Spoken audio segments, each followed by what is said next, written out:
আপনাদেরকে মানে আগের ক্লাসে দেখিনি। যদি একটু রেসপন্স করতেন তাহলে ভালো হতো। আচ্ছা যাই হোক, আ আমরা আজকে রিভিশন ক্লাস নিব। রিভিশন বলতে আমরা অর্গানন যা পড়িয়েছি এই কয়দিনে সেই ক্লাসগুলাই নিব। এখান থেকে আপনাদেরকে ধরবো। যদি আপনারা পারেন তাহলে অ্যান্সার দিবেন। আর না পারলে অবশ্যই আমি অ্যান্সার দিয়ে দিব। তো যাই হোক, আজকে আ আপনাদের সবাইকে আমাদের অর্গানন রিভিশন ক্লাসে স্বাগতম। জি, মাহমুদা।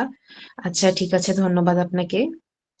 আচ্ছা, আপনারা যদি নতুন তাও যদি পারেন, কারণ আমাদের বইগুলো তো পড়া আছেই। যেহেতু একটা বছর আমাদের ছিল, আমরা তো কম বেশি পড়েছি। তো যদি পারেন আমার অ্যান্সার গুলো দেওয়ার চেষ্টা করবেন, না পারলে কোনো সমস্যা নেই, আমি বলে দিব। আচ্ছা, আমরা আমরা যদি ফার্স্ট ক্লাস থেকে শুরু করি তাহলে প্রথমে যে প্রশ্নটা আছে সেটা হচ্ছে মিথ্যা চিররোগ। আসলে মিথ্যা চিররোগ বলতে কি বোঝায়? যদি কেউ পারেন তাহলে রেসপন্স করতে পারেন।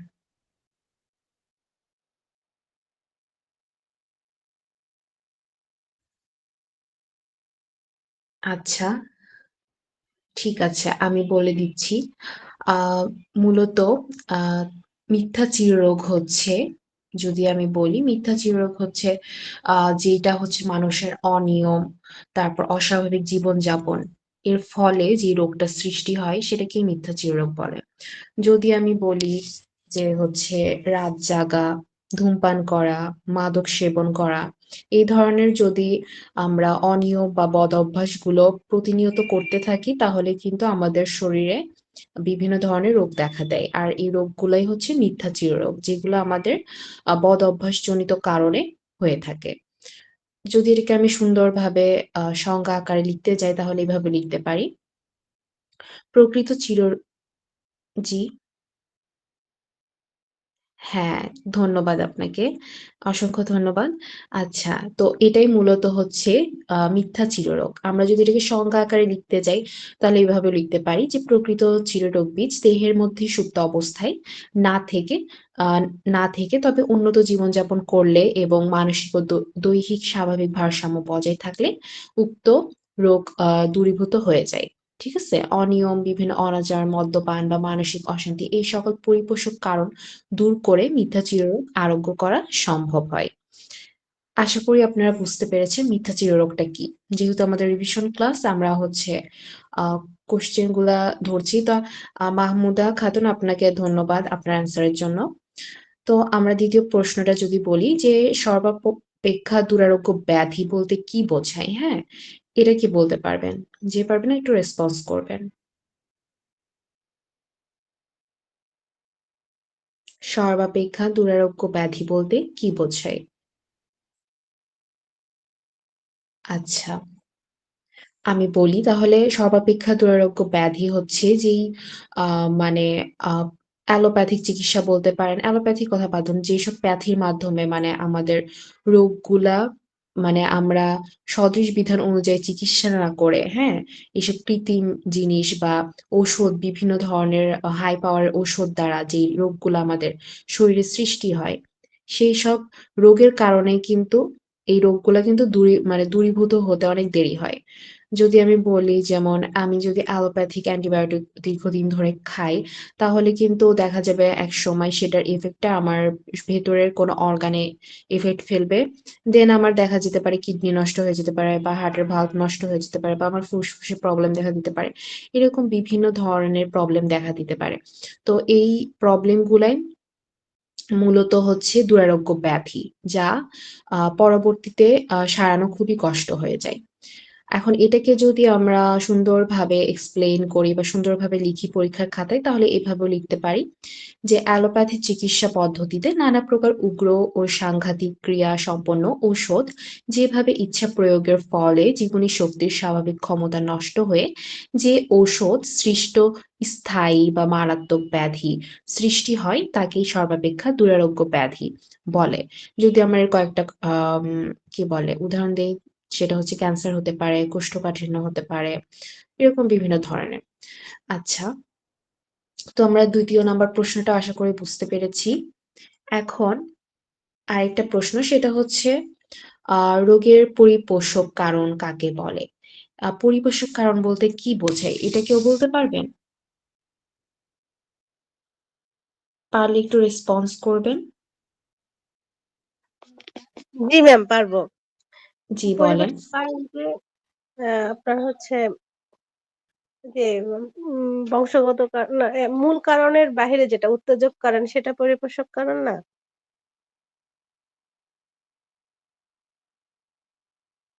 জি, সরি বুঝতে পারিনি। আরেকবার বলবেন? হ্যালো? জি, আমার মনে হয় নেটওয়ার্কের সমস্যা ছিল। বলছিলাম যে যে কারণটা মূল কারণের বাহিরে উত্তেজক কারণ সেটাই বোধহয় পরিপোষক কারণ। আ সেটা হচ্ছে যে কিছুটা আপনার সিমিলার বাট এটার মূল অ্যান্সারটা হবে আসলে মূল মানে আনসারটা যেই কি? জি? জি, বলছিলাম যে ওই যে আ সামাজিক কারণ, বংশ, লিঙ্গ, ধাতু, তারপরে যে সামাজিক অবস্থা, ব্যক্তিগত অবস্থা, বিভিন্ন ধরনের মাইক্রো অর্গানিজম, এটা না? আচ্ছা আমি বলি তাহলে এবার। মূলত পরিপোষক কারণটা হচ্ছে মানে আমাদের যে রোগটা হয়েছে শরীরে, সেই রোগটাকে বৃদ্ধি হতে সাহায্য করে, হ্যাঁ? তারপরে সেই রোগটা আরোগ্য মানে সেই রোগটা সেরে যাবে সেইজন্য কিন্তু বাধা সৃষ্টি করে যে কারণটা, সেটাই হচ্ছে পরিপোষক কারণ। যদি আমি বলি ধরেন আপনি আপনি ডিপ্রেশনের জন্য ওষুধ খাচ্ছেন বা শুধু ডিপ্রেশন তো না মানে হোমিওপ্যাথিতে পুরো মানুষটাকে বিবেচনা করে ওষুধটা প্রয়োগ করা হয়। তো আপনি আপনার প্রচুর মাইগ্রেনের ব্যথা বা প্রচুর মাথা ব্যথা হয়।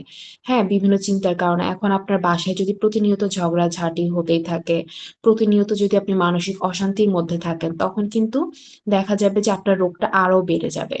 এই যে রোগ বেড়ে গেল যেই কারণে যে প্রতিনিয়ত আপনার বাসায় প্রবলেম হচ্ছে বা আমার বাসায় প্রতিনিয়ত প্রবলেম হচ্ছে, এইজন্য আমার মাইগ্রেনের ব্যথা বা মাথা ব্যথা বা হার্টের প্রবলেম বেড়েই যাচ্ছে। ঠিক আছে? এই যে কারণগুলা এটাই হচ্ছে পরিপোষক কারণ। যদি আরেকটা উদাহরণের কথা বলি, আপনার ধরেন কোনো প্রবলেম হয়েছে পেটের বা আমার ধরেন কোনো পেটের প্রবলেম হয়েছে। যেই আমার পেটে ধরেন আমার মেবি ডায়রিয়া হয়েছে। তো দেন আমি যদি আ আরো কঠিন খাদ্য খাই, যেমন আমি যদি ভাত, মাংস, রোস্ট, পোলাও এইগুলা খাই, দেন কিন্তু আমার পেটের অবস্থা আরো খারাপ হয়ে যাবে। কারণ সে তো এখন নিতে পারছে না। তাই না? তখন যদি আমি এই খাবারগুলা খাই, দেন দেখা যাবে আমার রোগ সারার বদলে উল্টা আরো বিপরীত হয়ে গেল। আরো বেড়ে গেল। গেল যে আমার অবস্থা একদমই খারাপ। তো এইটা মূলত এই যে আমি গুরুপাক খাদ্য খেলাম বা এই যে কঠিন খাদ্যগুলো আহার করলাম, এইগুলাই আসলে হচ্ছে আমার পরিপোষক কারণ। অর্থাৎ যেই কারণগুলা আমাদের রোগ আরোগ্যের পথে বাধা সৃষ্টি করে, সেই কারণগুলাই হচ্ছে পরিপোষক কারণ। আশা করি বুঝতে পেরেছেন। বুঝতে পেরেছেন? একটু রেসপন্স করেন। জি ম্যাম, অনেক সুন্দর বুঝেছি। ধন্যবাদ। আচ্ছা, ঠিক আছে। আ আরেকটা প্রশ্ন আম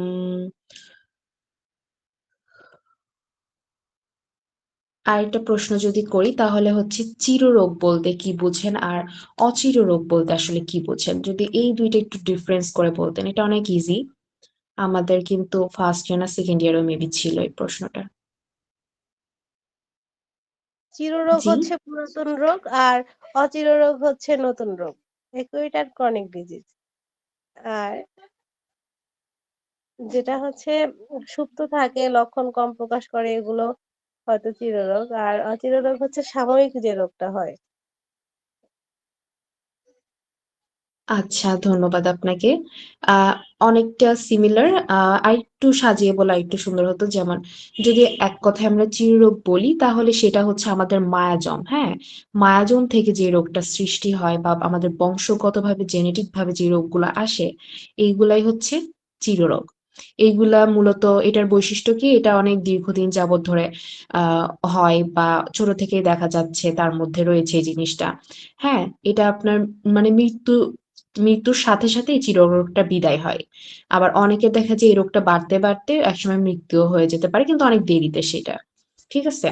আর অচির রোগ হচ্ছে ধরেন যেটা আপনার কোনো উত্তেজক কারণ বা পরিপোষক কারণ মানে বিভিন্ন ধরনের হঠাৎ কোনো কারণে আপনার রোগটা দেখা দিল। যদি বলি ধরেন আপনি বৃষ্টিতে ভিজলেন বা আপনি খুব নদীতে বা পুকুরে গোসল করলেন ১ ঘন্টা ২ ঘন্টা ধরে। দেন আপনার জ্বর আসলো, হ্যাঁ? এই জ্বরটা এসে এটা হয় খুব দ্রুত আপনার শরীরে এসে চলে যাবে, না হয় আপনাকে এমন মানে অবস্থায় নিয়ে যাবে যে আপনার মৃত্যু পর্যন্ত হয়ে যেতে পারে। অর্থাৎ অচির রোগটা কি করে? এসে হুট করে আসে, হুট করে একটা পরিবর্তন করে চলে যায়, না হলে সাথে রোগীকে নিয়ে যায়। এরকম একটা অবস্থা। আর চিররোগটা কি? থেকে, থেকে কষ্ট দেয়। এই হচ্ছে ২ টার মধ্যে ডিফারেন্স। আশা করি বুঝতে পেরেছেন। আচ্ছা। বললাম না। উম আরেকটা প্রশ্ন যদি করি আরেকটা প্রশ্ন করি, সেটা হচ্ছে আ মানসিক রোগে হোমিওপ্যাথিক চিকিৎসা কেন উৎকৃষ্ট? এটা যদি কেউ একটু বুঝিয়ে বলতে পারবেন? মানসিক রোগে হোমিওপ্যাথিক চিকিৎসা কেন উৎকৃষ্ট? ম্যাডাম, এই প্রশ্নটা কি পড়ানো হয়েছিল? হ্যাঁ, পড়ানো হয়েছিল। আচ্ছা, আমি ৩ নিজে যেরকম বুঝি বলছি। হ্যাঁ, আহ বলেন।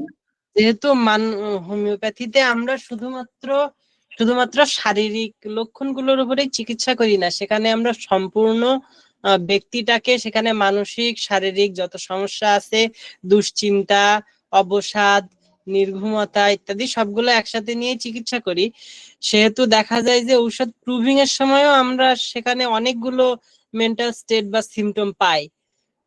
যে কারণে অ্যালোপ্যাথি থেকে হোমিওপ্যাথিতে মানসিক চিকিৎসা সব থেকে বেশি উৎকৃষ্ট। হ্যাঁ, অনেক সুন্দর বলেছেন আপনি। অসংখ্য ধন্যবাদ আপনাকে। এই আমি যদি আরেকটু এক্সপ্লেইন করি তাহলে মানসিক রোগের ক্ষেত্রে হোমিওপ্যাথি চিকিৎসা কেন উৎকৃষ্ট? আমি যদি একটু সাজিয়ে বলি তাহলে এরকম দাঁড়ায় বিষয়টা যে আমরা হোমিওপ্যাথরা মূলত হলিস্টিক ট্রিটমেন্ট দেই। মানুষের সব লক্ষণের উপর ভিত্তি করে আমরা তাকে ট্রিটমেন্ট দেই। তো আপনার কথাটাই আমি আরেকটু মানে এক্সপ্লেইন করে বলছি আরকি। অনেক সুন্দর বলেছেন আপনি একদম মূল কথাটা। তো আমরা হোমিওপ্যাথরা চেষ্টা করি মানুষের ব্যক্তি স্বতন্ত্রতা নির্ভর করে ওষুধ প্রয়োগ করতে। কারণ প্রতিটা মানুষই একজন আরেকজনের থেকে আলাদা। সেটা মানসিকভাবেও প্লাস ফিজিক্যাল ভাবেও। সো আমরা চেষ্টা করি প্রতিটা মানুষের ব্যক্তি স্বতন্ত্রতা নির্ভর করে ঔষধ স্বতন্ত্রতার সাথে সদৃশ্য যে ওষুধটা মিল হয় সেটা আমরা তার মধ্যে প্রয়োগ করি। এখন আমরা হোলিস্টিক ভাবে যে ট্রিটমেন্ট করি তাহলে আমরা তখন কিন্তু রোগীর শারীরিক এবং মানসিক উভয় লক্ষণগুলোই আমরা লিপিবদ্ধ করি বা কেস টেকিং করি। দেন সেখান থেকে আমরা সতেজ ওষুধটা নির্বাচন করে তাকে প্রয়োগ করি। যেহেতু অন্যান্য প্যাথির দিকে যদি তাকাই তাহলে তারা কিন্তু বস্তুনিষ্ঠ মানে চিকিৎসা প্রদান করে থাকেন। তারা মূলত শারীরিক কিছু লক্ষণাবলী নিয়ে তারপরে একটা ওষুধ দিয়ে দেন। ৫ মিনিট ১০ মিনিট কথা শুনে দিয়ে দেন। আর হোমিওপ্যাথরা সেটা করে না। হোমিওপ্যাথরা কি করে একটা রোগীর অতীতে কি ঘটেছিল, তার মনে কষ্ট আছে কিনা, তার অতীতে কোনো দুঃখ আছে কিনা যেটা সে এখনো বয়ে বেড়াচ্ছে। এরকম বিভিন্ন ধরনের তার প্রবলেম গুলা লেখা হয়। তাই হোমিওপ্যাথি মানসিকভাবেও যেভাবে চিকিৎসা প্রদান করে, শারীরিকভাবেও চিকিৎসা প্রদান করে। এবং হোমিওপ্যাথি বিশ্বাস করে যে মানুষ শুধু শারীরিক না, মানুষের একটা আত্মা রয়েছে, তার মন, আবেগ, তার শরীর। এই ৩ টা মিলিয়ে কিন্তু সে একজন মানুষ। তাই এই পুরা ৩ টা জিনিসেরই ট্রিটমেন্ট দেওয়া হয় হোমিওপ্যাথিতে একসাথে। এইজন্য মানসিক রোগের ক্ষেত্রে হোমিওপ্যাথি চিকিৎসা উৎকৃষ্ট। আশা করি বুঝতে পেরেছেন। আর সিয়াম ভাইয়াকে অসংখ্য মানে ধন্যবাদ যে এত সুন্দরভাবে উনি বলছেন। আমি তাও একটু এক্সপ্লেইন করলাম আরকি সবার বোঝার ক্ষেত্রে। আচ্ছা। উম তাহলে এইটা তো আপনারা নিজেরা লিখতে পারবেন যে মানসিক আমি তো বললাম যে কেন উৎকৃষ্ট। এখন যদি প্রশ্নটা ঘুরায় আসে এইভাবে যে মানসিক হোমিওপ্যাথিতে মানসিক রোগীর চিকিৎসা কি? বা কিভাবে চিকিৎসাটা দেওয়া হয়? এটা লিখতে পারবেন না আপনারা নিজেদের মতো? এটাও কিন্তু আমার আগের প্রশ্নের উত্তরে চলে এসেছে যে কিভাবে আসলে ট্রিটমেন্টটা দেওয়া হয়। আচ্ছা, উম আমরা যদি আচ্ছা ভেষজ বলতে আসলে কি বোঝেন? এটা যদি কেউ বলতে পারেন। ভেষজ বা ভেষজ কাকে বলে বা আর পথ্য কাকে বলে? এই ২ টার মধ্যে ডিফারেন্সটা কি? একটু যদি কেউ এক্সপ্লেইন করতেন। জি বলেন, কেউ একজন। ভেষজ এবং পথ্য।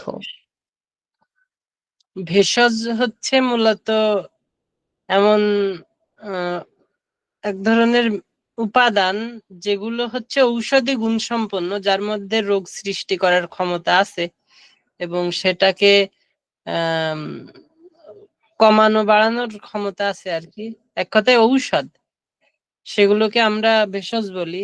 আর পথ্য হচ্ছে রোগীর অনেকদিন রোগে ভোগার পরে শরীরের আহ দুর্বলতা কমানোর জন্য আমরা যেটা সহায়ক হিসেবে দেই, যেমন শক্তি তৈরি করার জন্য দুধ বা বিভিন্ন ফল ইত্যাদি।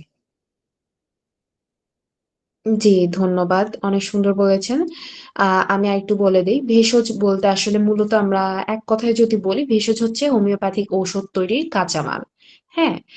অর্থাৎ যেসব পদার্থ আমরা মানে সরাসরি বা রূপান্তরের পর স্থূল মাত্রায় মানুষের দেহে প্রয়োগ করি এবং প্রয়োগ করার ফলে জীবনী শক্তিতে মানে বিভিন্ন ধরনের বিশৃঙ্খলা দেখা যায়। আমরা তো জানি যে স্থূল মাত্রা প্রয়োগ করলে কিন্তু তার মানে সুস্থ মানবদেহে যদি স্থূল মাত্রা প্রয়োগ করা হয় তাহলে কিন্তু তার মধ্যে বিভিন্ন ধরনের লক্ষণাবলী প্রকাশিত হয়, রোগ লক্ষণাবলী। তো ঠিক এই যে যে পদার্থটা মানে সরাসরি রূপান্তরের পর স্থূল মাত্রায় সুস্থ মানবদেহে প্রয়োগ করা হলে জীবনী শক্তিতে যে বিশৃঙ্খলা আনবে এবং যে লক্ষণগুলো রোগ লক্ষণগুলো প্রকাশিত করবে বা উৎপাদন করবে, এই যে ক্ষমতাটা যেই পদার্থের আছে সেটাই হচ্ছে ভেষজ। এটাকে যদি আমরা এক্সপ্লেইন করে বলি, আর যদি আপনারা একদম সহজ কথায় বলতে চান তাহলে এটা বলতে পারেন যে যে হোমিওপ্যাথিক ঔষধ তৈরির ক্ষেত্রে যে পদার্থ বা যে কাঁচামাল ব্যবহার করা হয় সেটাই হচ্ছে ভেষজ। ওকে? আর যদি পথ্যের কথা বলি, তাহলে পথ্য হচ্ছে আমরা স্বাভাবিকভাবে অসুস্থ অবস্থায় রোগী সে কঠিন খাদ্যগুলো কিন্তু খেতে পারে না। হ্যাঁ? তো তার ক্ষেত্রে কিন্তু আলাদাভাবে একটা নিয়ম মেইনটেইন করতে হয়। যাতে তার প্রবলেমটা আরো মানে দ্রুত সেরে যায়। অর্থাৎ পরিপোষক কারণগুলোকে বাদ দিতে হয়। যেমন একজনের পেটে প্রবলেম হলো, ডায়রিয়া হলো, তাকে আমরা আ ভারী খাবারের বদলে আমরা তাকে হালকা তরল খাবার দিচ্ছি। যেমন ওটস স্যালাইন, তারপর হচ্ছে চিড়া, এরকম। এই জিনিসগুলাই মেইনটেইনটাই মূলত পথ্য। এটা জাস্ট আমি উদাহরণ বললাম। আর যদি আমরা সংজ্ঞা হিসেবে বলতে চাই তাহলে এভাবে বলতে পারি। অসুস্থ অবস্থায় রোগীর পরিপাক শক্তি দুর্বল থাকায় আমরা রোগীর দেহের কথা চিন্তা করে বা রোগীর পুষ্টির কথা চিন্তা করে যে সহজ খাদ্য আমরা রোগীকে দেই তাকেই পথ্য বলা হয়। আশা করি বুঝতে পেরেছেন। আচ্ছা, পথ্য আর ভেষজের মধ্যে কিন্তু পার্থক্য এটা কিন্তু আমরা পিডিএফ এ দিয়েছি। একটু পড়ে নিয়েন। আচ্ছা, ভালো কথা। আপনারা কি পিডিএফ গুলো পেয়েছেন? না ম্যাম, ও, ওই 4টির পরে আর একটাও পাওয়া যায়নি। গ্রুপে দেওয়া হয় নাই ওই পিডিএফটা? মানে লাস্ট যে ক্লাসটা নিলাম প্যাথোলজির ওই পিডিএফটা দেওয়া হয় নাই গ্রুপে? না ম্যাম, মানে প্যাথোলজির 2টা ক্লাসের পিডিএফ আছে কিন্তু 3rd 4th ক্লাসের নাই। থার্ড ফোর্থ ক্লাসে নেই। আচ্ছা, আমি তাহলে একটা কাজ করব না, আমি হচ্ছে সবগুলা অর্থাৎ ফার্স্ট থেকে একদম লাস্ট পর্যন্ত যে কয়টা ক্লাস নিয়েছি এবং কত রিভিশন ক্লাস নিয়েছি এই সবগুলো একটা ফাইলে করে আপনাদেরকে ইনশাল্লাহ দিয়ে দিব, মানে পিডিএফ। এটা করলে ভালো হয় কিনা আলাদা আলাদা দেওয়ার চাইতে? ওইটাই আরো আচ্ছা, ভালো হয় ম্যাম। আচ্ছা, ঠিক আছে।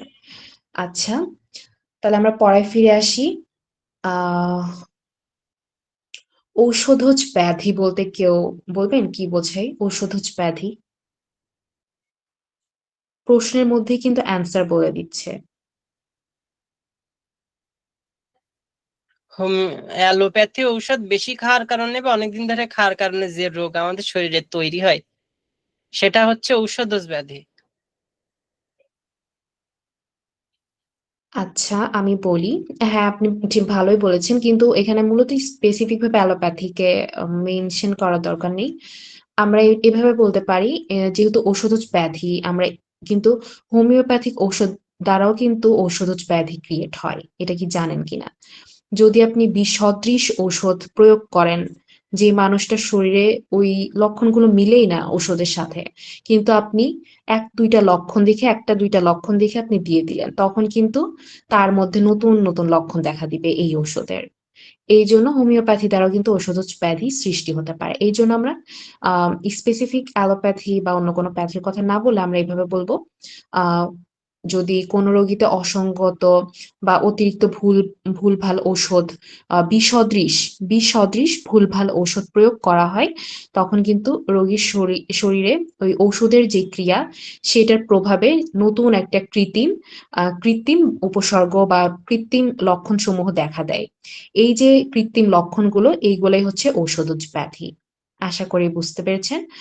অর্থাৎ আমরা একদম সহজভাবে এভাবে বলতে পারি যে সদৃশ বিধান মতে ওষুধ প্রয়োগ না করলে ওষুধটাই রোগ তৈরি করে। সেটাই হোমিওপ্যাথিতে ঔষধজ ব্যাধি। এখানে আমরা অসদৃশটা মানে কথাটা বলবো যে অসদৃশভাবে ওষুধ প্রয়োগ করলে বা অসদৃশ ওষুধ প্রয়োগ করার ফলে যে রোগগুলো সৃষ্টি হয় সেটাই হচ্ছে ঔষধজ ব্যাধি। আচ্ছা, এটার চিকিৎসাটা কি কেউ বলতে পারবে? মানে কিভাবে চিকিৎসা করা যায় এটা? সিম্পলি একটু যদি আমাকে বলতেন কেউ একজন।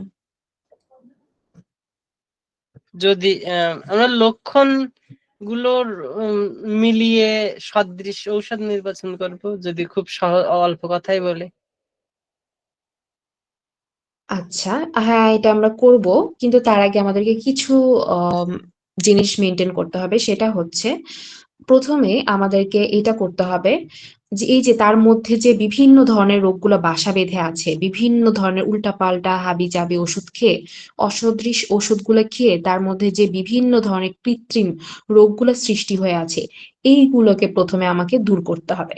না হলে কিন্তু আপনি রোগীর লক্ষণগুলো ধরতে পারবেন না বা বুঝতে পারবেন না যে আসলে কোন ওষুধের সাথে যাচ্ছে।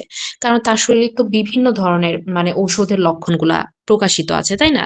তাহলে তো তার মেইন যে লক্ষণ সেটা তো প্রকাশিত হলো না। তাহলে ১ম এ আমাদেরকে কি করতে হবে? কেস টেকিং করতে হবে। কেস টেকিং কি? তার যে এই লক্ষণাবলী নিলাম, আমরা লিপিবদ্ধ করলাম। দেন আমরা তাকে ঔষধ দিব না। হয়তো আমরা তাকে সিপি দিতে পারি যে হ্যাঁ, সে সিপি খেয়ে আসুক। সিপি বলতে তো আসলে আপনারা বুঝতে পারছেন যে কি। সিপি দিলাম। এখন সিপি দেওয়ার পরে আমরা বললাম যে আপনি এই ওষুধটা খাবেন, তার সান্ত্বনা আরকি দেওয়ার জন্য। এই ওষুধটা খাবেন আর হচ্ছে আপনি কফি খাবেন। কারণ আমরা কিন্তু জানি মানে অন্য কোনো জিনিসে যদি অ্যান্টিডোট নাও হয় ওষুধ, কফির ক্ষেত্রে প্রতিটা মানুষেরই কিন্তু প্রবণতা আছে ওষুধ অ্যান্টিডোট হওয়ার। কারণ কফি অনেক হাই পাওয়ারের। সো আমরা কফি কিন্তু দিতে পারি। তো তাকে আমরা বলতে পারি যে আপনি এই কয়দিন প্রতিদিন কফি খাবেন। এরকম কফি তাকে যদি আমরা ১০-১৫ দিন খাওয়াই, তার কিন্তু লক্ষণাবলী, আচ্ছা আমি বলছি ওটা, হ্যাঁ? সিপি, আচ্ছা, থার্ড ইয়ারে আরেকটু বইগুলো একটু পড়লে ভালোভাবে বুঝবেন। যদিও এই ক্লাসগুলো রেকর্ড হচ্ছে। আচ্ছা, আমি তাও বলে দিচ্ছি সংক্ষেপে। সিপি মূলত হচ্ছে এক ধরনের, কি বলে এটা? সাপ্লিমেন্ট বলতে পারেন, মানসিকভাবে সে যাতে আহ এটা মূলত হচ্ছে সুরাসা বা সুগার দিয়ে তৈরি করা হয়। এই জিনিসটা ঔষধি, কিন্তু এটার মধ্যে কোনো আহ হোমিওপ্যাথিক ঔষধ মিক্স করা হয় না। আশা করি বুঝতে পারছেন এই কথায় যে আসলে কি বোঝাতে চেয়েছি। সিম্পলি যে বড়িগুলো আছে ওইগুলাই আর কি হচ্ছে দেওয়া হয়। ওইটা জাস্ট রোগীর সান্ত্বনা পুরস্কার যে হ্যাঁ, আপনার ঔষধ এটা। কারণ রোগী তো আপনাকে এমনি হচ্ছে আপনার কাছে আসেনি। সে কিন্তু একটা সমাধান নিতে আসছে। এখন যদি আপনি ওষুধ না দিয়ে তাকে বিদায় করেন, তাহলে সে মানসিকভাবে কিন্তু আপনার প্রতি একটা বিতৃষ্ণা নিয়ে আপনার চেম্বার থেকে চলে যাবে। সো এটা করতে পারি আমরা হচ্ছে তাকে সিপি দিতে পারি। ১ম এ সিপি দিয়ে বলতে পারি যে হ্যাঁ, আপনি কফি খান। তারপর সে যখন ১ সপ্তাহ বা ১০ দিন পরে আমার কাছে আসলো বা আমি যে ডেট দিলাম সেই ডেট অনুযায়ী আসলো ১ মাস পরে, তখন কিন্তু দেখা যাবে আগের লক্ষণগুলো অনেকটাই দূরীভূত হয়ে গেছে। তার নতুন যে লক্ষণগুলা মানে তার ভেতরের, অর্থাৎ সে নিজে যেটা সেই লক্ষণগুলা কিন্তু প্রকাশিত হবে। তো তখন আমরা কি করব? আবার একটা কেস টেকিং করব। আবার একটা কেস টেকিং করার পরে কি করব? ওই যে তার নতুন লক্ষণগুলো আসলো, এতদিন যেই এন্টিডোট হচ্ছিল, হওয়ার পরে যে নতুন লক্ষণগুলো আসলো সেইটার ভিত্তিতে আমরা তখন একটা সদৃশ লক্ষণ অনুযায়ী ওষুধ সিলেকশন করে তার হেলথ লেভেল বিবেচনা করে তাকে একটা পোটেনসি অনুযায়ী ওষুধ প্রয়োগ করব। তারপরে দেখা যাবে কি রোগী আস্তে আস্তে উন্নতির দিকে যাচ্ছে যদি আমরা সদৃশ লক্ষণ অনুসারে ওষুধ প্রয়োগ করি। আশা করি বুঝতে পারছেন। একটু জানাবেন বুঝতে পেরেছেন কিনা বা কোনো কোশ্চেন আছে কিনা এই প্রশ্নটাতে। আচ্ছা, সবাই চুপ মানে বুঝতে পেরেছে। আচ্ছা, তাহলে আমরা আরেকটা কোশ্চেনে যাই। উম রোগ আরোগ্যের পথে মানে বাধাসমূহ কি কি হতে পারে এটা বলতে পারবেন? এটা কিন্তু আমরা একটু আগে একটা কারণ পড়াইছি। তবুও যদি মানে বলতে পারেন।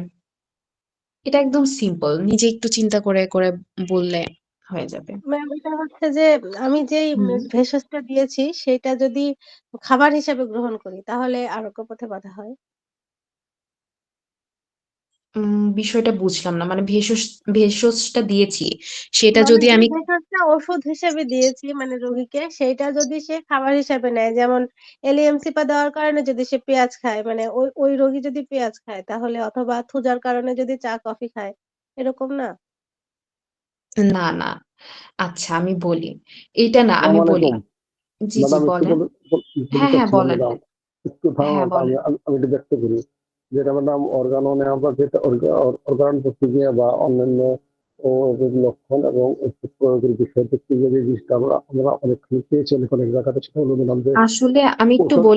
একটু বলি। আপনার সাউন্ডটা না কেমন যেন আসতেছে। একটু কাটা, কাটা ভাবে। আমি না বুঝতে পারছি না। একটু যদি এখন এখন বুঝতে পারতেছেন? এখন শোনা যাচ্ছে? হ্যাঁ, হ্যাঁ এখন শোনা যাচ্ছে। আচ্ছা, জি। তো রোগীকে সদৃশ বিধান মতে ঔষধ দেওয়ার পরে অনেক সময় দেখা যাচ্ছে যে কাঙ্ক্ষিত আরোগ্য হচ্ছে না। তো এটার পিছনে বেশ কিছু কারণ থাকে, তার মধ্যে একটা কারণ হতে পারে অন্যতম যে, যে ওষুধ যা খেলে বা যা করলে তার রোগটা বৃদ্ধি হয় সেই কাজটা সে করে যাচ্ছে। এটা আরোগ্যের পথে একটা বড় বাধা হতে পারে প্রথমত। আর দ্বিতীয়ত বাধা হতে পারে, আরোগ্যের পথে বাধা হতে পারে ওষুধ সঠিকভাবে সঠিক ওষুধ প্রয়োগ না হয়ে থাকলেও কাজ করবে না কাঙ্ক্ষিত ভাবে, তখন দেখা গেল তার বৃদ্ধি দেখা দিচ্ছে। এটা হতে পারে। আরো অন্যান্য কারণ আছে, তবে মূল কারণই হলো যে আরোগ্যের পথে বাধা, যে যা করলে তার তার বৃদ্ধি পায় সেই জিনিস সে করে যাচ্ছে। এটা হয়তো অনেক সময় আমরা জানি না বা নিজে তার অজান্তে সে করে যাচ্ছে। এই কারণে এটা একটা বড় বাধা। জি ম্যাডাম, আরো অন্যান্য বাধা আছে। অসংখ্য ধন্যবাদ। আপনি চমৎকার করে কিন্তু বলেছেন। কিন্তু শেষের যেটা বললেন আরকি যে, কি জানি বললেন শেষে?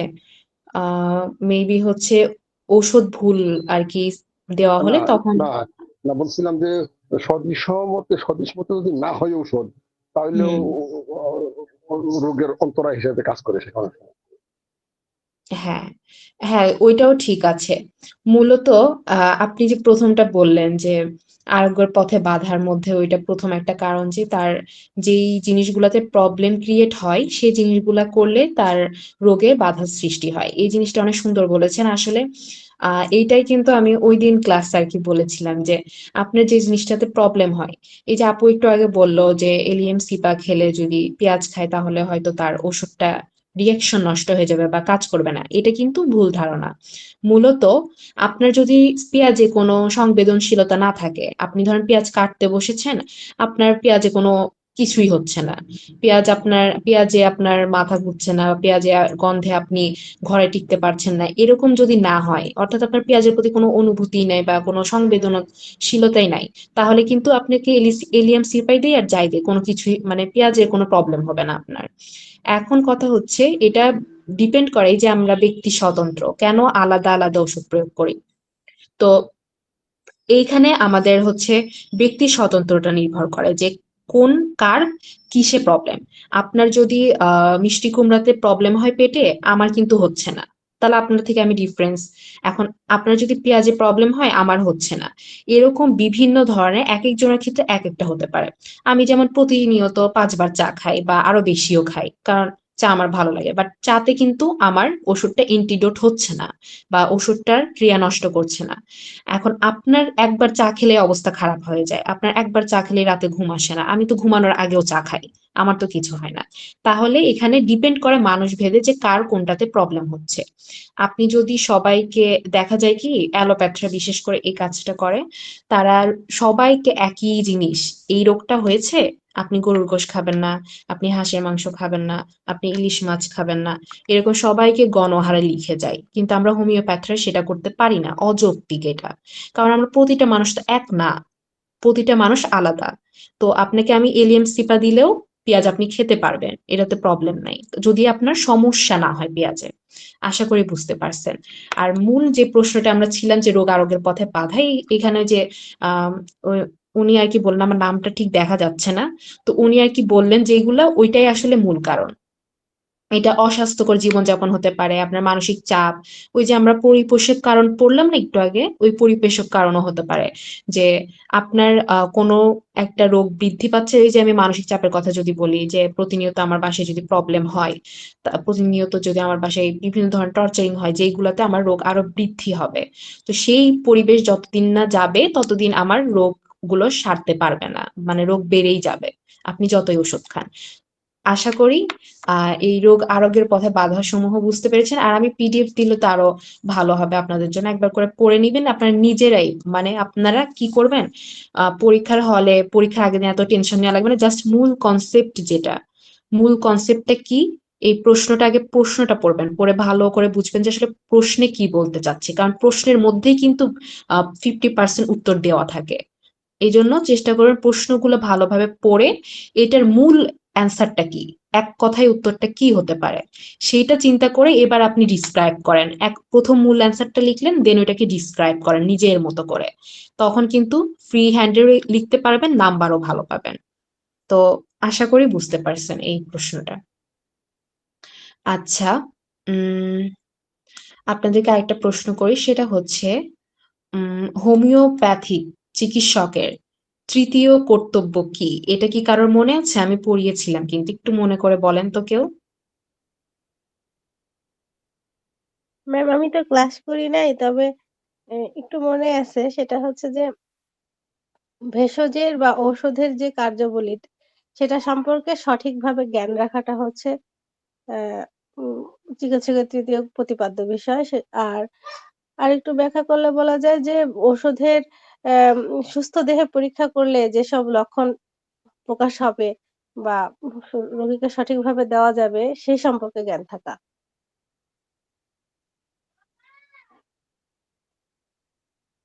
আর কেউ বলবেন?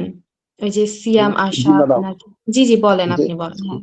জি জি ম্যাডাম, ঔষধের তৃতীয় কর্তব্য মূলত ওষুধ সম্বন্ধে জ্ঞান। ওর কারণে আমরা সেটাই জানতে পেরেছি, ওষুধ সম্বন্ধে জ্ঞান। তবে দুই রকমের জ্ঞান, ওষুধ সম্বন্ধে, ওষুধের উৎপত্তি, ঔষধের প্রকৃতি, এই সম্বন্ধে ভালোভাবে জ্ঞান, এবং ওষুধ প্রয়োগ সম্পর্কিত জ্ঞান আপনাকে জানা হয়েছে।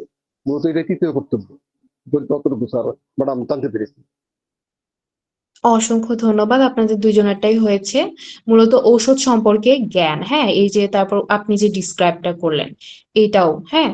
তো আমাদের ঔষধ সম্পর্কে জ্ঞান থাকতে হবে, এবং ঔষধের মানে রোগীর সাথে কি সম্পর্ক থাকতে পারে, এই রোগীর সাথে কেন হলো, এরকম বিভিন্ন ধরনের কিন্তু একটা ঔষধ সম্পর্কে জ্ঞান মানে আপনার সামনে যে রোগীটা বসে আছে সে কিন্তু ঔষধেরই সদৃশ, ঠিক আছে, আপনি যে ওষুধটা তাকে প্রয়োগ করবেন তারই সদৃশ। তো ওই রোগীকে ভালোভাবে পর্যবেক্ষণ করে সেটা অনুধাবন করে, এবং ওইসব রোগ সৃষ্টি করার মানে তার মধ্যে যে রোগগুলো আছে সেই রোগগুলো সৃষ্টি করতে সমর্থ এরকম ঔষধের সূক্ষ্ম মাত্রা প্রয়োগ করতে হবে আপনাকে। এবং এই রোগীকে যে ওষুধটা আপনি প্রয়োগ করবেন, কিভাবে করবেন, কোন সময়ে করবেন, হ্যাঁ, তারপর কত কত মাত্রা দিবেন, কতবার প্রয়োগ করবেন, এটার প্রস্তুত প্রণালী কি, এই যে একটা ওষুধ সম্পর্কে সার্বিক জ্ঞান, একটা রোগীর সম্পর্কে সার্বিক জ্ঞান, এটাই আহ এই জ্ঞানটা রাখাই হচ্ছে একজন চিকিৎসকের তৃতীয় কর্তব্য। আপনাদের দুজনেরটাই হয়েছে, ধন্যবাদ আপনাদেরকে। আচ্ছা, আরেকটা প্রশ্ন করি। আহ ব্যবস্থাপত্র বলতে কি বোঝেন, যদি কেউ একটু বলেন, একদম সিম্পল প্রশ্ন।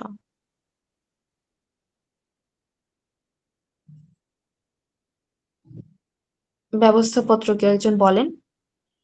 সিএম আশাব, আপনি অনেকক্ষণ ধরে বলছেন, একটু আপনি বলেন।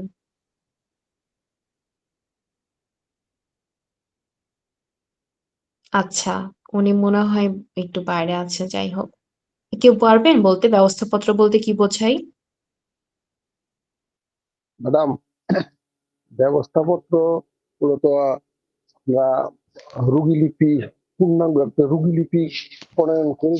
রোগীলিপি করার মাধ্যমে সদৃশতম ঔষধ নির্বাচন আহ, করার যে পদ্ধতি, সেই পদ্ধতিতে ঔষধ নির্বাচন করে যে বিবরণী লেখা হয় সর্বশেষে, দ্যাট ইজ ব্যবস্থাপত্র। সংক্ষেপে ওইটা আসলে ব্যবস্থাপত্র। হ্যাঁ, আপনি সঠিকই বলেছেন অনেক সুন্দরভাবে। আমি যদি এটাকে একটু সংজ্ঞা মানে সুন্দরভাবে সাজিয়ে বলি তাহলে এমন দাঁড়ায় যে চিকিৎসক রোগীর যেসব বৈশিষ্ট্য আছে সেই বৈশিষ্ট্যপূর্ণ লক্ষণ সমষ্টি ও এগুলোর কারণে যে গুরুত্ব অনুসারে অর্থাৎ তার লক্ষণের গুরুত্ব অনুসারে যে রোগী লিপিটা প্রস্তুত করা হয়। তারপরে হচ্ছে যে সদৃশতম ঔষধটা প্রয়োগের জন্য লিখিত নির্দেশ প্রদান করা হয় তাকে ব্যবস্থাপত্র বলে। এটা আমি জাস্ট হচ্ছে আপনার সংজ্ঞা আকারে ডিসক্রাইব করলাম। আপনার এটাকে সিম্পল মানে পরীক্ষার হলে যে এত ডিসক্রাইব যদি না করতে পারেন, আপনার সুন্দরভাবে মূল কথাটা লিখে দিলেও হবে। এখন কথা হচ্ছে ব্যবস্থাপত্রে কয়টা অংশ থাকে এবং কি কি থাকে, কোনটার কি কাজ, এটা কেউ বলতে পারবেন? ম্যাম 4টি অংশ থাকে: হ্যাঁ, ইনস্ক্রিপশন, সাবস্ক্রিপশন, সুপারস্ক্রিপশন, আর আরেকটা মনে নাই। এখন কোনটার কি কাজ এটা বলতে পারবো না ম্যাম, সরি। আচ্ছা, ধন্যবাদ আপনাকে। আরেকটা হচ্ছে সিগনেচার, হ্যাঁ, লাস্টে হচ্ছে সিগনেচার। প্রথমে সুপারস্ক্রিপশন, তারপর ইনস্ক্রিপশন, সাবস্ক্রিপশন, দেন হচ্ছে সিগনেচার। আচ্ছা, কোনটার কি কাজ এটা কি অন্য কেউ বলতে পারবেন? ম্যাম, সিগনেচারে তো ডাক্তার স্বাক্ষর করে, কিন্তু তার আগে হুম যে সাবস্ক্রিপশন থাকে ওইটাতে নাম ঠিকানা লেখে। তারপরে ম্যাম একটাতে নাম ঠিকানা লেখে, তারপরে হচ্ছে রোগী লিপি লেখে, কম্পাউন্ডারকে নির্দেশনা দেয়, এরকম মানে সাজায় বলতে ভুলে হুম গেছে। আচ্ছা, সমস্যা যদি নেই। ম্যাম আপনার বলা অনুযায়ী আমি সাজাই বলতে যাই, তাহলে সুপারস্ক্রিপশনে সম্ভবত নাম ঠিকানা এগুলো সব থাকবে হ্যাঁ, হ্যাঁ। রোগীর। হুম হুম আর আর পরেরটাই ইনস্ক্রিপশনে থাকবে হচ্ছে তাহলে ডাক্তারের কোন ঔষধ নির্বাচন করেছে ওইটা। তারপরে সাবস্ক্রিপশনে থাকবে তাহলে কম্পাউন্ডারকে কি বলবে, বা উনি কি নির্দেশনা লিখে দিচ্ছেন রোগীর জন্য, হুম এটা। হুম। আর সিগনেচারে? সিগনেচারে ডাক্তারের স্বাক্ষর। আচ্ছা, ভালো বলেছেন, কিন্তু আর একটু ডিসক্রাইব করতে হবে, হ্যাঁ। আমি বলি সুপারস্ক্রিপশন এই অংশে রোগীর নাম, বয়স, ঠিকানা, তারপর গার্জিয়ানের নাম, মোবাইল নাম্বার এইগুলা থাকবে। আর যদি ইনস্ক্রিপশনের কথা বলি, সুপারস্ক্রিপশনে আপনার প্রথমে মাথা রাখবেন সুপার মানে প্রথমে একদম থাকবে নাম, ঠিকানা, বয়স, গার্ডিয়ানের নাম, মোবাইল নাম্বার এইগুলা।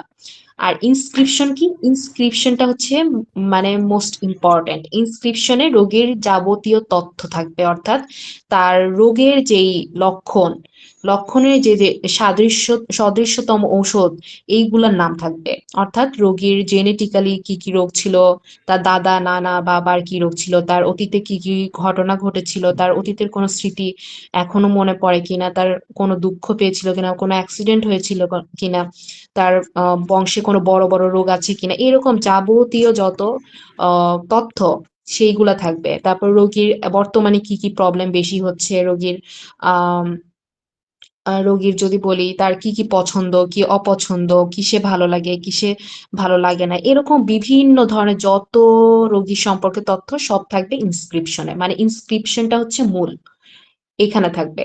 দেন ওইখানেই আবার থাকবে সদৃশ্য যে ওষুধ সেটার নাম, মানে আপনি যে ওষুধটা তাকে দিবেন সিলেকশন করে সেটার নাম, মাত্রা, এইগুলা আর কি ওষুধ সম্পর্কে। আর সাবস্ক্রিপশনে থাকবে হচ্ছে কম্পাউন্ডারকে আপনি নির্দেশ করবেন যে এই ওষুধটা দাও। ওই ওষুধ দেওয়ারও কিন্তু চিহ্ন আছে বিভিন্ন ধরনের। ওই চিহ্নটা মেবি আস্তে আস্তে পড়তে পড়তে আমরা জানবো। তো এরকম ওষুধ প্রদানের নির্দেশ দিবেন আপনি কম্পাউন্ডারকে, এবং কিভাবে ওষুধ সে তৈরি করবে, সে কি লিকুইডে দিবে, পানিতে দিবে, নাকি হচ্ছে সে বড়িতে দিবে, নাকি পাউডারে দিবে, সেটা আপনি নির্দেশ করবেন সাবস্ক্রিপশনে। আর সিগনেচারে কি করবেন? সিগনেচারে হচ্ছে আপনি রোগীর প্রতি নির্দেশ মানে রোগী সিগনেচার যে আপনি রোগীকে করে দিলেন, এই রোগীকে আপনি এখানে লিখে দিবেন যে তার প্রতি কি, কি নির্দেশ। যদি আমি এখানে বলি যে তার কি, কি খাওয়া যাবে না, মানে কি, কি খাওয়া যাবে না সেটা নির্ভর করে কিন্তু এই যে ব্যক্তি স্বতন্ত্রের উপরে। যে রোগীর যদি এটাতে প্রবলেম হয় আপনি তো শুনবেনই রোগীর কথা। ওই রোগীর যেটাতে প্রবলেম সেটা লিখে দিবেন। দেন তারপর হচ্ছে এইগুলো খাওয়া যাবে না বা এই জিনিসগুলো আপনি করবেন না। তারপর হচ্ছে ওষুধ কিভাবে আপনি খাবেন, কয়দিন পর পর খাবেন, কবে আমার সাথে আবার দ্বিতীয়বার সাক্ষাৎ করতে আসবেন। হ্যাঁ, তারপরে আপনার রেজিস্ট্রেশন, স্বাক্ষর, নাম্বার, তারিখ এগুলো তো মানে প্যাকেটের মধ্যে লেখাই থাকবে। তারপর আপনি সিগনেচার করে দিলেন একটা, এই যে এরকম। আশা করি বুঝতে পারছেন, সুপারস্ক্রিপশন, ইনস্ক্রিপশন, সাবস্ক্রিপশন অ্যান্ড সিগনেচার। আচ্ছা, আহ ব্যবস্থাপত্রের প্রয়োজনীয়তা বলতে পারবেন কেউ? একদম, এটা তো এমনি বোঝা যায় যে কেন, তাও একটু যদি কেউ সংক্ষেপে ডিসক্রাইব করতেন।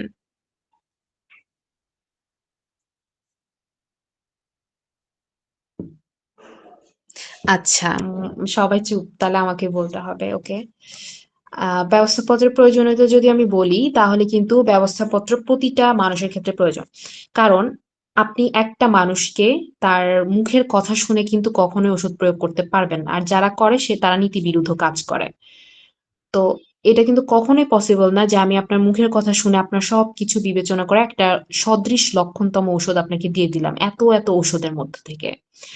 আপনার যদি রোগলিপি আমি করি দেখা যায় যে ১ পৃষ্ঠা, ২ পৃষ্ঠা, ৩ পৃষ্ঠাও লাগতে পারে। তো এত কিছু আপনি কিভাবে একজনের মুখে থেকে শুনে আন্দাজে ওষুধ দিয়ে দিবেন?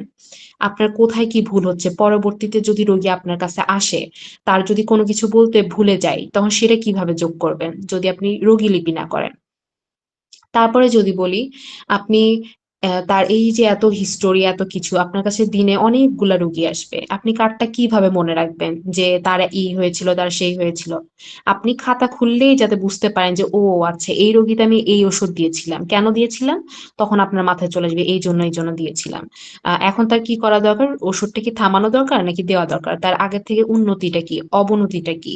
তার নতুন কোনো রোগ এসেছে কিনা? এই যে এত কিছু, এরকম আপনি কিন্তু দিনে যদি ১০ টা রোগীরটা চিন্তা করতে যান, খাতা ছাড়া পাগল হয়ে যাবেন। এইজন্য আমাদের কেস স্টাডিটা করা একদমই বাধ্যতামূলক। আর আমরা যদি ওষুধের বর্ণনাগুলোও পড়ি, ওষুধও কিন্তু অনেক বিস্তৃত। সেখানে কিন্তু একেকটা রোগীর একেকটা ওষুধের কি, কি সিম্পটমস, কি, কি কত কিছু, এই এত কিছু আপনি মিলাবেন কিভাবে একজন রোগীর সাথে? ওই মিলানোর জন্য আপনার কেস টেকিং করতে হবে। আমি এগুলা জাস্ট আমি ওপিনিয়নটা বললাম এইভাবে আরকি। আপনারা লেখার সময় সুন্দর করে লিখবেন। আমি আমার ভাষায় বললাম আরকি। বুঝতে পেরেছেন আশা করি। আচ্ছা, জীবনী শক্তি বলতে কি বোঝায়? এটা কি কেউ বলতে পারবেন? এটা একদম সহজ প্রশ্ন। কেউ একজন বলেন?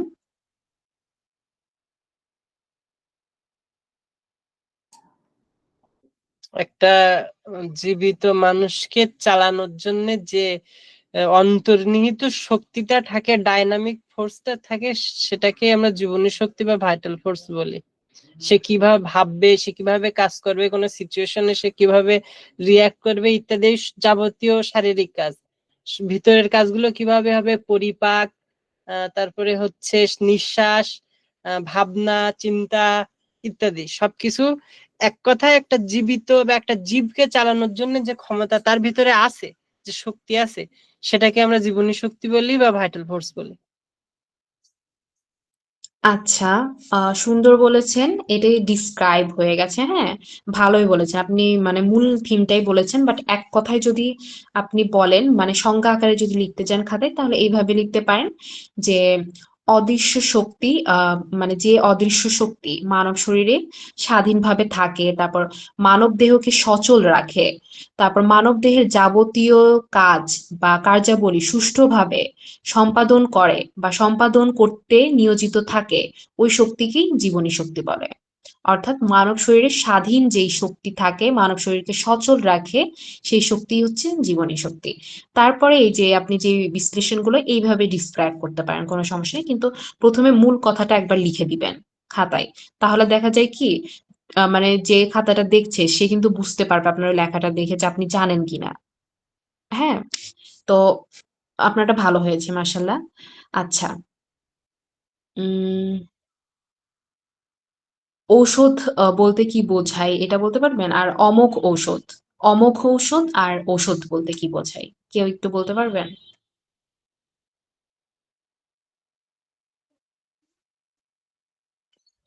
স্পেসিফিক ওষুধটা অমোঘ ওষুধ, যেটা আহ, লক্ষণ থেকে মানে রোগীর রোগ লক্ষণ থেকে সবচেয়ে বেশি সদৃশ্য হয় এবং কার্যকরভাবে কাজ করে, সেটা হচ্ছে অমোঘ ঔষধ।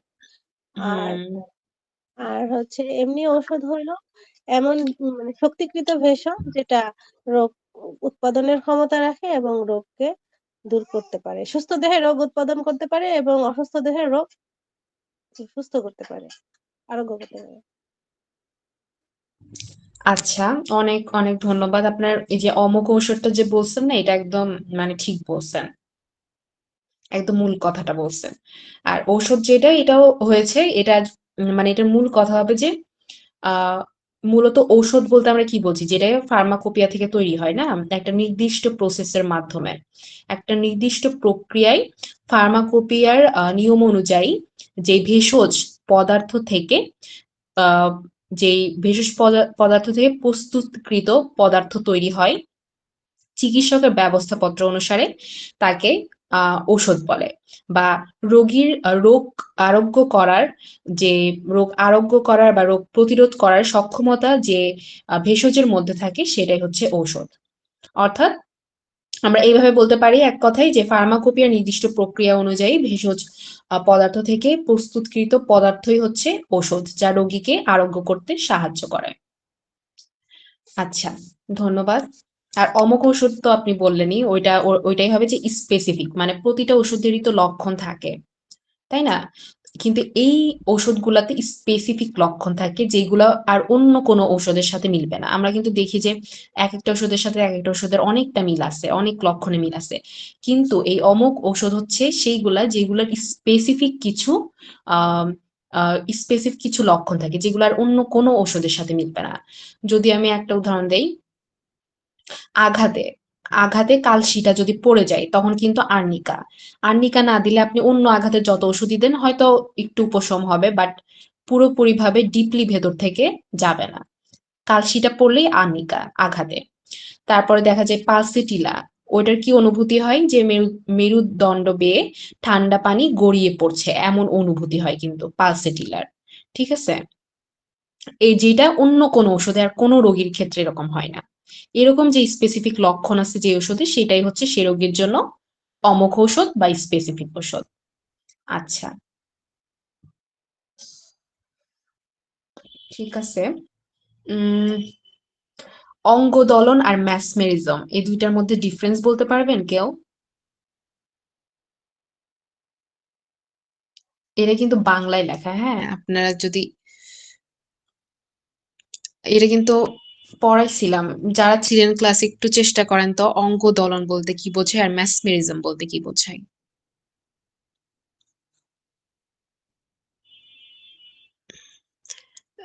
আব্দুল খালেক নাকি? হ্যাঁ, আপনি একটু বলবেন কি হতে পারে? জি ম্যাডাম, অঙ্গদলন এবং মেসমেরিজম আসলে দুটো প্রায় কাছাকাছি। আহ, দুটো ঘটনা ব্যাপারই। মেসমেরিজম এবং অঙ্গদলন, এই মেসমেরিজম মেসমার কর্তৃক আবিষ্কৃত একটা কথা, যে সুস্থ জীবনী শক্তিবাহী কোনো ব্যক্তি যদি কোনো রোগীকে, প্রাচীন বা পূর্ব কোনো রোগীকে যদি তার অঙ্গ মর্দন করে দলন করে, তাহলে তার সে আরোগ্য লাভ করে। এটা তার হলো যে জীবনী শক্তি এক জায়গাতে এমন ভাবে পুঞ্জীভূত আছে যে আরেক জায়গাতে প্রয়োজনীয়তা নেই, কম আছে। ওই অঙ্গ মর্দনে তখন ওই সঞ্চালিত হয় অনেকটা, এবং এতে উপকৃত হয়ে রোগী অনেক সময় সুস্থ হয়। এটুকু আপনি বই পড়তাম, এটুকু দেখলাম আপাতত। আর অঙ্গদলনটা পারবেন? অঙ্ক দলনটা আসলে ওরকম বিস্তারিত আপাতত বলতে পারতেছি না, পড়ছিলাম আচ্ছা, একটু সমস্যা ধারণা নেই। আছে। ধন্যবাদ। আপনার ম্যাথমেটিজমটা একদম সঠিক হয়েছে অ্যান্সার। আর অঙ্গদলন কিন্তু আপনারা শুনলেই বুঝতে পারেন, অঙ্গদলন মূলত হচ্ছে থেরাপি। এটাকে ইংরেজিতে থেরাপি বলা হয়। অঙ্গদলন হচ্ছে এই যে বিভিন্ন ব্যায়াম দেয়, তারপর হাতের সাহায্যে মূলত এটা দেহের যে পেশিগুলো আছে, এই পেশি, তারপর পেশির যে সংযোগ স্থল যেমন হাঁটু, কনুই, এসব সংযোগ স্থল বা টিস্যুতে চাপ দিয়ে, ঘর্ষণ করে, মালিশ দিয়ে, মালিশ প্রয়োগে তার যে ব্যথা বা বেদনা এগুলো দূর করার যে পদ্ধতিটা, এটাই হচ্ছে অঙ্গদলন। অর্থাৎ এক কথায় থেরাপি। থেরাপি বললে মানুষ বুঝবে, কিন্তু অঙ্গদলন বাংলা তো এই জন্য হয়তো অনেকে বুঝে না। আচ্ছা, যাই হোক।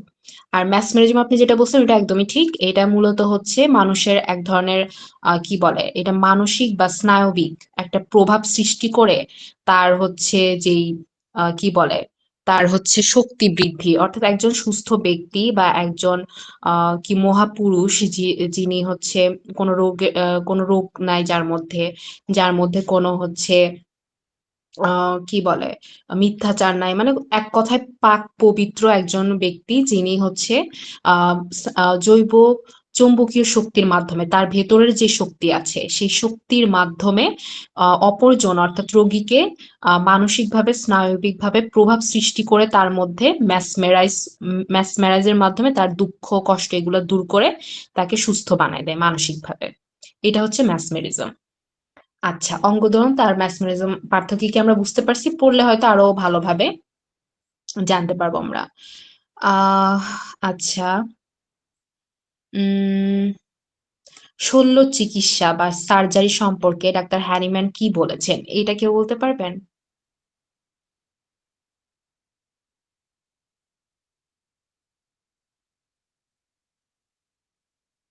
হ্যালো, আমার কথা কি শোনা যাচ্ছে? জি ম্যাম, শোনা যাচ্ছে। উম আসলে এটা সঠিকভাবে মনে নাই ম্যাম। আচ্ছা, একটু চেষ্টা করেন।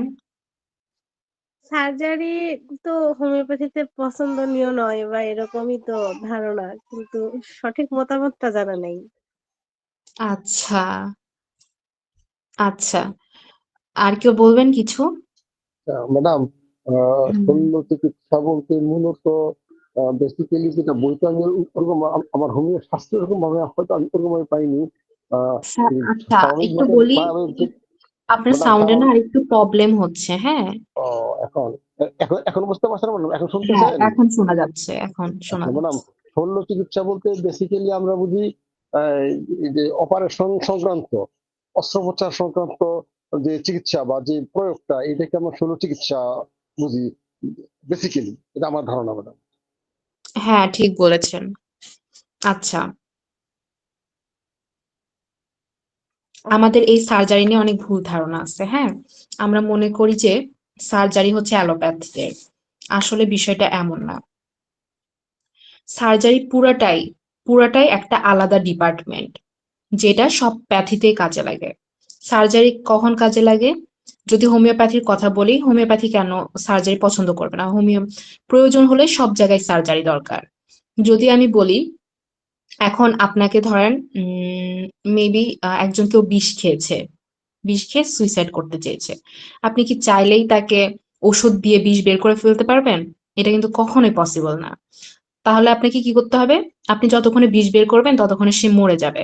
আপনাকে সাথে সাথে হসপিটালাইজ করতে হবে। দেন সেখান থেকে বিভিন্ন প্রক্রিয়ায় পাইপ, নল এগুলোর মাধ্যমে তার বিষটা বের করা হবে। দেন আপনি তাকে যদি তার কন্ডিশন খারাপ হয়ে যায়, আপনি তাকে ওষুধ প্রয়োগ করলে আস্তে আস্তে সে আরোগ্য লাভ করবে। অর্থাৎ সার্জারি হচ্ছে সবার জন্য প্রযোজ্য। এটা অ্যালোপ্যাথি হোক, আয়ুর্বেদিক হোক, হোমিওপ্যাথি হোক, সর্বক্ষেত্রে প্রযোজ্য। আমরা ভাবি মূলত যে সার্জারি মনে হয় অ্যালোপ্যাথদের আন্ডারে। আসলে বিষয়টা তো এমন না।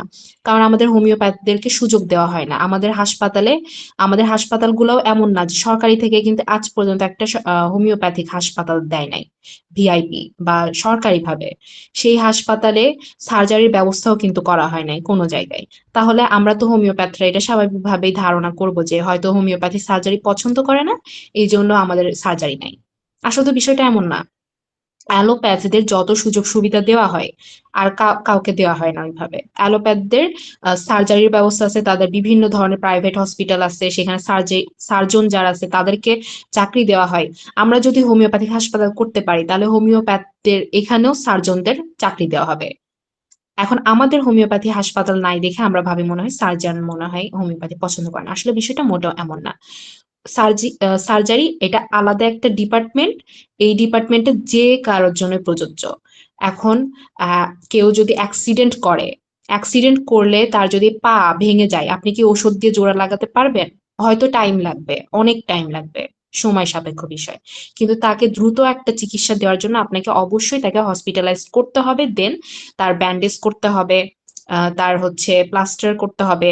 তারপরে এক সময় আপনি যদি ওষুধ প্রয়োগ করতে থাকেন, ভেতর থেকে তার ওই হাড় যে ফেটে গেল বা ভেঙে গেল সেটা আস্তে আস্তে দূর হয়ে যাবে। এই জন্য সার্জারিটা সবার ক্ষেত্রে প্রযোজ্য। আর হোমিওপ্যাথিতেও যখন কোনো রোগীর অবস্থা খুবই বিপজ্জনক হবে বা কোনো আঘাত পেলো বা কোনো অ্যাক্সিডেন্ট হলো, তখন কিন্তু তাকে বিভিন্ন ব্যান্ডেজ, সেলাই এগুলা কিন্তু করতেই হবে। দেন আপনি পাশাপাশি হোমিওপ্যাথিক ওষুধ করলে সেটা ভিতর থেকে রোগটাকে দূরীভূত করবে বা ওই বিষয়টাকে আহ সারাই দিবে এবং কোনো ইনফেকশন হওয়ার চান্স থাকলে সেগুলো দূর করে দিবে। এই হচ্ছে সার্জারি কাজ। আশা করি বুঝতে পারছেন। এই জন্য সার্জারিকে কারোর নিজের মানে কোনো প্যাথারই আলাদাভাবে মনে করার কিছু নাই। সার্জারি হচ্ছে আলাদা, পুরাটাই টোটাল আলাদা একটা ডিপার্টমেন্ট। ওকে? আচ্ছা। বিষয়টা ক্লিয়ার কিনা? জি ম্যাম। আচ্ছা। আপু বুঝতে পারছেন? জি আচ্ছা, ম্যাম, জি ম্যাম বুঝছি। আচ্ছা। আহ আপনাদেরকে আরেকটা প্রশ্ন করি। আমাদের ক্লাসের টাইম আর 2 মিনিট আছে, বেশি নাই। যাই হোক, আরেকটা প্রশ্ন করে আমরা শেষ করব আজকে। একদৈশিক রোগ বলতে আসলে কি বোঝায়? এটা একটু বলেন তো কেউ। একদৈশিক রোগ। একদৈশিক রোগ হলো যে রোগটা কম লক্ষণ প্রকাশ করে, এটা চিররোগের অন্তর্ভুক্ত, অল্প কিছু লক্ষণ প্রকাশ করে, এটা হচ্ছে একদৈশিক। হ্যাঁ, অনেকটা ঠিক হয়েছে। কিন্তু এটা মূলত হচ্ছে একটা অযৌন রোগ। হ্যাঁ, অযৌন ক্রনিক রোগ, যেটা মূলত আমাদের সোরা ধাতু থেকে উৎপন্ন হয় এবং রোগের 1-2টা লক্ষণ প্রকাশ করে। অন্যান্য লক্ষণ বলতে গেলে অপ্রকাশিত থাকে। এটাই হচ্ছে একদৈশিক রোগ। আর যদি একদৈশিক রোগ হচ্ছে, যদি প্রকারের কথা বলতে চাই, এটা হচ্ছে 2 প্রকার একদৈশিক রোগ। ঠিক আছে? জি আচ্ছা। একদৈশিক রোগ আর স্থানীয় রোগের মধ্যে পার্থক্য বলতে পারবেন কেউ? ম্যাম, স্থানীয় রোগ হচ্ছে কোনো অঙ্গ বিশেষে বা ভিন্ন একটা জায়গায় যে রোগটা হয় সেটা স্থানীয় রোগ। আর একদৈশিক রোগের লক্ষণ তো সুপ্ত অবস্থায় থাকে, এটা বিস্তারিত বলতে পারবো না ম্যাম। আচ্ছা, আমি জাস্ট পার্থক্যর কথা বলছি। ওকে, হবে, সমস্যা নেই। আহ উম আব্দুল খালিক, হ্যাঁ আপনি একটু বলবেন? ওটা একদেশিক রোগের অপর নাম স্থানীয় রোগও বলা যেতে পারে। স্থানীয় রোগ যেই রোগটা যা তার অঙ্গে দেখা দিল বা যেটা প্রকাশিত হলো, সেটা ওই একটা জায়গায় একটা রোগই প্রকাশিত হয়। এই এই ব্যাপারটাই আসলে একদোষিক রোগ, সরি, স্থানীয় রোগ। এই ব্যাপার। আর একদৈশিক রোগ? একদোষিক রোগ ওই যে ওই প্রথম কথা যে এটা একটা চিররোগ এবং অযৌন একটা কণিক রোগ, কণিক ডিজিজ, লক্ষণ কম প্রকাশ করে, একেবারে কম প্রকাশ, একটি বা দুটি লক্ষণ প্রকাশিত হয়, আর অন্যান্য লক্ষণ সুপ্ত অবস্থায় থাকে। এই লোকের চিকিৎসা দেওয়া একটু জটিল। এটাই হলো যে হলো আমরা একদোষী। হ্যাঁ, অনেক সুন্দরভাবে বলেছেন। আশা করি বিষয়টা আপনারা ক্লিয়ার। স্থানীয় রোগ মূলত হচ্ছে অভ্যন্তরীণ যে উপসর্গ মূলত স্থানীয়ভাবে বাহ্যিক লক্ষণগুলো প্রকাশ করে। কোনো নির্দিষ্ট অঙ্গে বা দেহের কোনো বিশেষ অঙ্গে প্রকাশ করে অভ্যন্তরীণ রোগগুলা। সেটা হচ্ছে স্থানীয় রোগ। আর একদৈশিক রোগ হচ্ছে 2-একটা লক্ষণ প্রকাশিত হয়, এটা অযৌন রোগ। আর স্থানীয় রোগ সেটা যৌনও হইতে পারে, অযৌনও হইতে পারে, যে কোনোটাই হইতে পারে। আর একদৈশিক রোগ হচ্ছে শুধু অযৌন হবে। হ্যাঁ, এটা হচ্ছে রোগের 1-2টা লক্ষণ প্রকাশিত করবে, বেশি করবে না। অর্থাৎ বেশিটাই গুপ্ত অবস্থায় থাকে। আশা করি বুঝতে পারছেন। মাহমুদা খাতুন, আপনাকে অসংখ্য ধন্যবাদ। আর আব্দুল খালেক, আপনাকে অসংখ্য ধন্যবাদ। আজকে আমাদের যেহেতু ক্লাসের টাইম শেষ, আশা রাখবো আপনারা পরবর্তীতে আমাদের আগামী যদি ক্লাস থাকে সেখানে আপনারা অংশগ্রহণ করবেন। তো আজকে আপনাদের সাথে রিভিশনটা ক্লাস করলে অনেক ভালো লাগলো। আপনাদের কেমন লাগলো একটু যদি জানাতেন। জি ম্যাডাম, জি ভালো ম্যাম, লাগছে বেশ। ম্যাডাম, আমি আপনাদের এই ক্লাসে গত দিন শুধু যুক্ত হয়েছি, আর আজকে দ্বিতীয় দিন যুক্ত হুম, হলাম। আমাদের এই তাই? ক্লাসটা, জি জি, আমি ক্লাস আমি হয় আমি জানতাম, যদি কোনো লিঙ্কও পাইনি, কোনদিন জয়েন করতে পারিনি।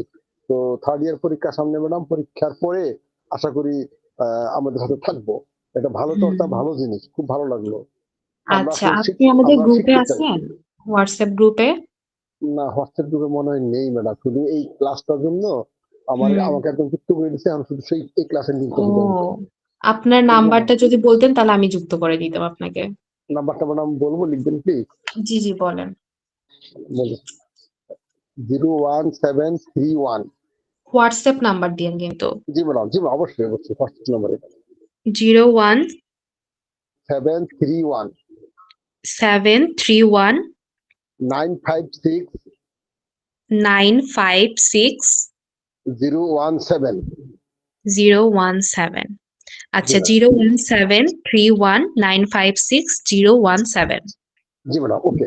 এই আচ্ছা, নম্বরে আমার হোয়াটসঅ্যাপ। আচ্ছা, আপনাকে আমি অ্যাড করে দিব না, সমস্যা নেই। আর জি ম্যাডাম, আমরা আচ্ছা, আপনাদেরকে পিডিএফ ইনশাল্লাহ দিয়ে দিব। চেষ্টা করব এবার হচ্ছে যেহেতু আমাদের সময় বেশি নাই, পরীক্ষা খুবই কাছে চলে আসছে। তো চেষ্টা করব একদম ফার্স্ট থেকে লাস্ট পর্যন্ত যে ক্লাসগুলো নেওয়া হয়েছে সেইগুলার একটা পিডিএফ করে দেন আপনাদেরকে গ্রুপে দিয়ে দেওয়ার জন্য। আর যারা হোয়াটসঅ্যাপ গ্রুপে, বাকিরা তো যুক্ত আছেন না? একটু রেসপন্স করেন। আপনারা কি হোয়াটসঅ্যাপ গ্রুপে যুক্ত আছেন? আচ্ছা, যাই হোক। যদি যুক্ত না থাকেন আপনারাও যুক্ত হয়ে যায়েন। তাহলে কিন্তু এখানে সবকিছু পেয়ে যাবেন আমাদের। তাহলে আজকে আমাদের ক্লাসটা এখানেই শেষ করছি। সবাই ভালো থাকবেন। আশা করি সুস্থ থাকবেন, নিরাপদে থাকবেন। এই কামনা রেখেই সবাইকে হোমিও ডাইজেস্টের পক্ষ থেকে আবারও শুভেচ্ছা জানিয়ে আজকে এখানে শেষ করছি। আর যদি আমাদের এই ক্লাসের ভিডিও রেকর্ড পেতে চান তাহলে আমাদের ইউটিউবে যেই হোমিও ডাইজেস্টের চ্যানেল আছে এবং আমাদের হোমিও ডাইজেস্ট ডিএইচএমএস কোচিং নামক চ্যানেল আছে। ২ টা চ্যানেল মূলত হোমিও ডাইজেস্ট আর ডিএইচএমএস কোচিং। এই ২ টা চ্যানেলে যুক্ত থাকলেই আপনারা আমাদের ভিডিওগুলো দেখতে পারবেন। আর যদি গ্রুপে থাকেন গ্রুপেও ভিডিও লিংক দিয়ে দেওয়া হবে। তো আজকে এ পর্যন্তই। শুভরাত্রি জানিয়ে সবাইকে আল্লাহ হাফেজ।